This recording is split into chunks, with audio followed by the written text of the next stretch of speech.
تدوس في البادجت سكيدجولينج على المربع ده. السكيدجول بادجت انكريزنج ديت مهمه جدا، دي موجوده جوه الديلي بادجت. يعني ايه الكلام ده؟ مش انت بتفتح اعلان ساعات وبعد كده عايز الاعلان ده البادجت يزيد؟ طب انا لو جيت دلوقتي اشتغلت الاعلان في اليوم ب 200 300 جنيه، حلو؟ مش انا عايز الاعلان يشتغل وانا تارجتي اوصل ل 1000 جنيه في اليوم، فانا عايز ازود البادجت جراديولي ماكسيمم في المره 25%. ازود كم مره يا حسام في اليوم؟ لو عايز تزود كل 3 ساعات قشطه، بس ده الورست كيس. هو بيقول لك انت تقدر تزود كل 3 ساعات، فانا عايزك تزود لي في اليوم مثلا مرتين عادي لو اعلانك رايح معاك. طب الافضل مره بعمل اديت مره. طب حسام انا بعمل ده بايدي ولا ممكن وانا بفتح الاعلان من البدايه اصلا اظبط المعادله دي كلها؟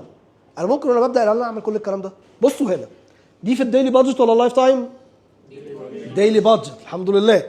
هطلع هنا في الديلي بادجت، لازم عشان تظهر لك تدوس في البادجت سكيدجولينج على المربع ده اللي هو السكيدجول ده. اعمل الكلام ده ازاي؟ عندي هنا طريقتين، يا بزود بالنسبه يا بزود بالاماونت. اقول له زود لي 50 جنيه 100 جنيه 1000 جنيه، اقول له زود لي 25% 30% 40%.